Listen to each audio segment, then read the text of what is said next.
외용제도 내복약처럼 크게는 약효를 발휘하는 약효 성분이 주약과 베이스가 되는 저희가 기제라고 표현하는 첨가물로 구성됩니다. 약효 성분도 중요한데 그것과 더불어서 바로 어떤 첨가물이 되어 있냐, 수분을 많이 포함하고 있는지 또는 삼투압 통해서 바깥에 있는 수분을 많이 빨아당기는 흡수성이 있는지, 기제가 되는 첨가물의 물리적 특성에 따라서도 상처의 상태에 큰 변화를 줄 수가 있습니다. 그래서 외용제 같은 경우는 약효 성분과 첨가물에 대한 고려가 충분히 되어야 됩니다. 안녕하십니까, 대정요양병원 욕창치료 한의사 이태종 원장입니다. 요즘 저희 유튜브를 보고 우리 대정에서 자체 개발한 욕창치료 외용제죠, 재생고에 대한 문의들이 참 많으신데요. 오늘은 이 재생고를 비롯한 욕창치료에 쓰이는 외용제를 어떤 식으로 선택하고 또 어떻게 사용해야 되는지에 대해서 이야기해 보도록 하겠습니다. 감염 징후가 있을 때죠. 이때는 우선 약효 성분이 중요해요. 항균 성분을 갖고 있는 그런 성분이 포함되어 있는 외용제를 선택하셔야 됩니다. 포비든 요오드가 됐든 은이 됐든 그런 식의 외용제를 선택해서 사용합니다. 감염 징후는 없지만 삼출물이 다량이다. 이럴 때는 삼출물의 컨트롤이 중요하거든요. 다량의 삼출물을 바깥으로 이제 빼내줘야 되죠. 그래서 이때는 약효 성분보다는 베이스가 되는 기제 중에 흡수성이라고 하는데 삼투압을 통해서 내부에 있는 수분기를 바깥으로 배출시키는 그런 베이스를 갖고 있는 연고제들이 있어요. 이제 그런 연고를 선택하셔야 돼요. 자, 세 번째로 딱지죠. 상처면에 가피로 덮여 있는 상처 같은 경우는 우선 이 가피를 제거하는 게 급선무입니다.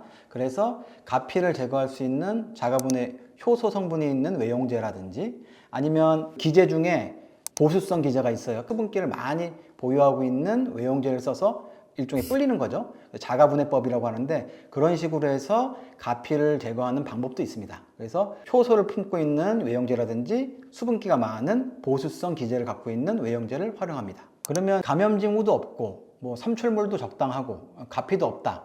이럴 때 제격으로 쓰는 외용제가 바로 재생고 A, B예요. 재생고는 기본적으로 베이스가 되는 기제가 오일이에요. 기름이에요. 기름이라서 보습 효과와 보호 효과가 좋습니다.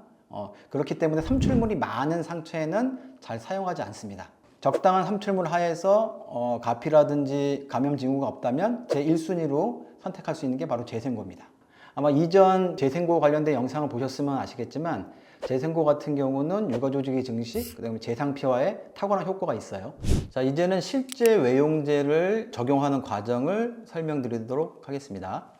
우선은 당연히 기존에 적용되어 있던 드레싱을 제거해야겠죠. 근데 그냥 아무 생각 없이 제거하는 게 아니라 그 안에 다양한 상처 치료에 필요한 정보들이 담겨 있거든요. 관찰을 하는 게 첫 번째입니다. 기존에 적용했던 드레싱이 한쪽으로 밀려 있다든지 벗겨져 있다든지 그 얘기면 결국 그 환부에 일정 방향에 힘이 작용하고 있다는 거거든요. 그렇다고 하면 자세라든지 그런 것들을 바꿔줘야 될 요인이 됩니다.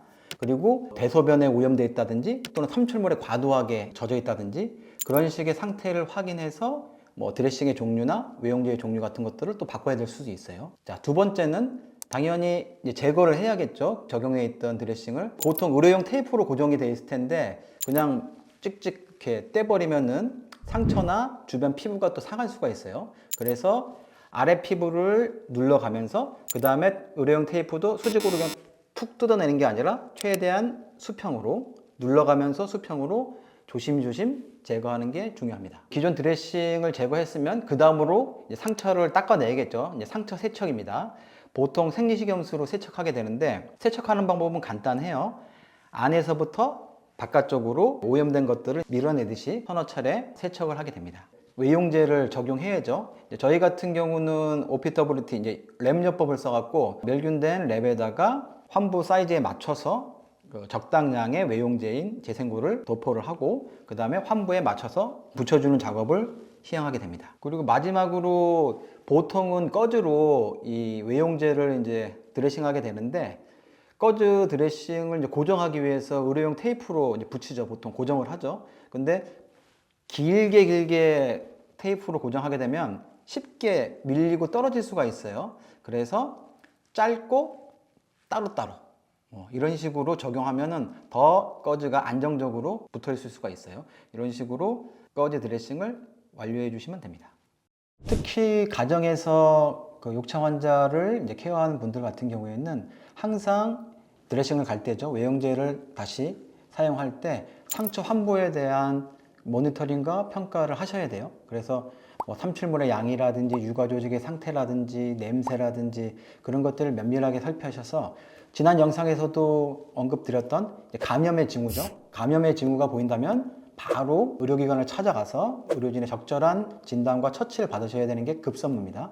그 다음에 감염의 징후가 없더라도 상태에 어떤 변화가 있다면 또 외용제와 드레싱 소재를 또 바꿔줄 필요가 있습니다. 간혹 상담을 하다 보면은 재생고만 쓴다고 또 외용제만 잘 쓴다고 해서 상처가 다 나을 것 같은 그런 생각을 하시는 분들이 있는데, 아무리 재생고가 좋아도 또 외용제를 아무리 잘 선택하고 잘 활용한다고 해서 그것만으로 욕창이라는 질환이 완치되는 건 아니에요.